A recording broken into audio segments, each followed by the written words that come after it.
Pessoal, um tópico que é corriqueiramente cobrado nas provas são as modificações metabólicas. Então, a princípio, o que acontece com a grávida em um primeiro momento? É claro que a grávida ela passa por um chamado ganho ponderal. Então, ela tem um aumento do peso que a gente considera fisiológico de 9 a 12 quilos.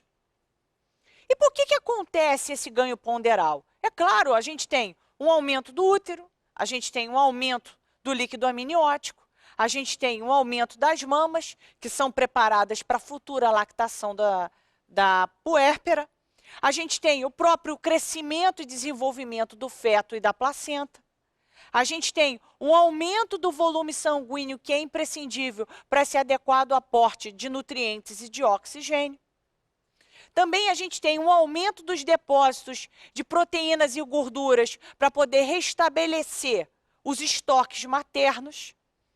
Um aumento do líquido extracelular para o adequado desenvolvimento fetal e um aumento da água intracelular. Então, a gente pode dizer que esse aumento do peso, ele pode ser atribuído a todas essas modificações que acontecem em termos de adaptação na gravidez. Perfeito. Agora, é importante a gente ter em mente que a gente tem alterações específicas em termos de metabolismo hidroeletrolítico. E é importante dizer que a grávida, ela tem uma alteração no centro da sede. Ela tem uma maior vontade de beber líquidos e de beber líquidos com baixa osmolaridade. Por quê? É importante a gente entender isso, porque a grávida ela não tem que aumentar o volume plasmático, então ela tem que ingerir mais líquido. Então, isso explica essa alteração aí no centro da sede e essa alteração a nível de hormônio antidiurético. Muito bem.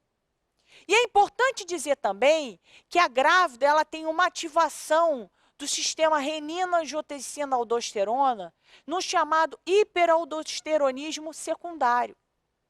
Então, a aldosterona ela vai fazer com que? Ela vai fazer com que haja uma retenção de sódio para que haja esse aumento de volume plasmático. É importante ter isso em mente.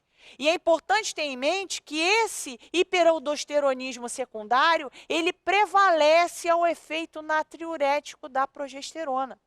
Entendido isso?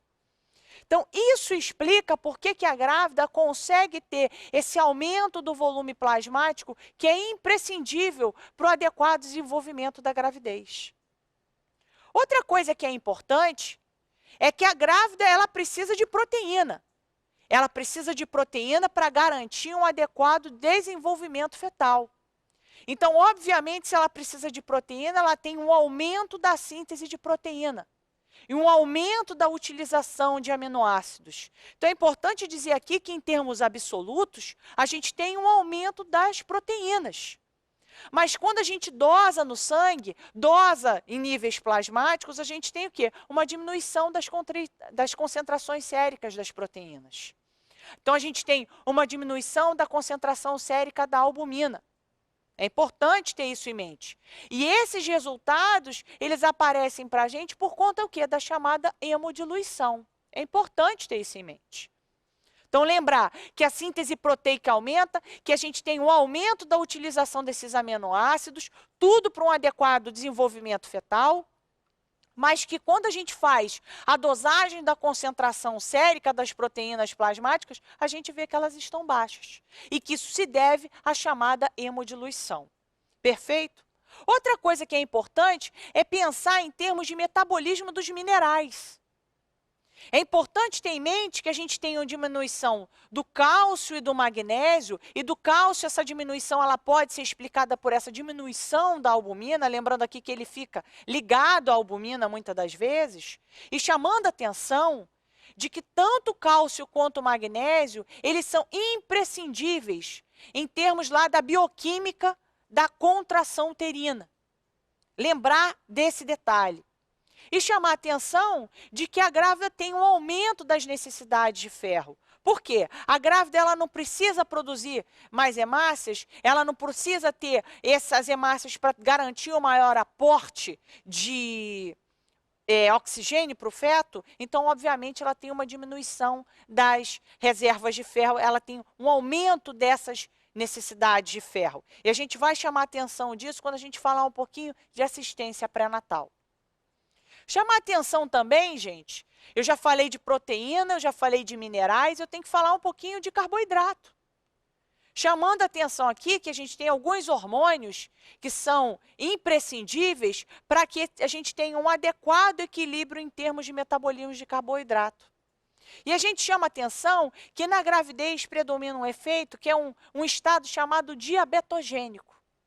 E esse estado diabetogênico, ele principalmente se manifesta pelo chamado hormônio HPL. Chamando a atenção que a gente tem um pico da produção dos hormônios contra-insulínicos a partir do quê? Do segundo trimestre de gravidez.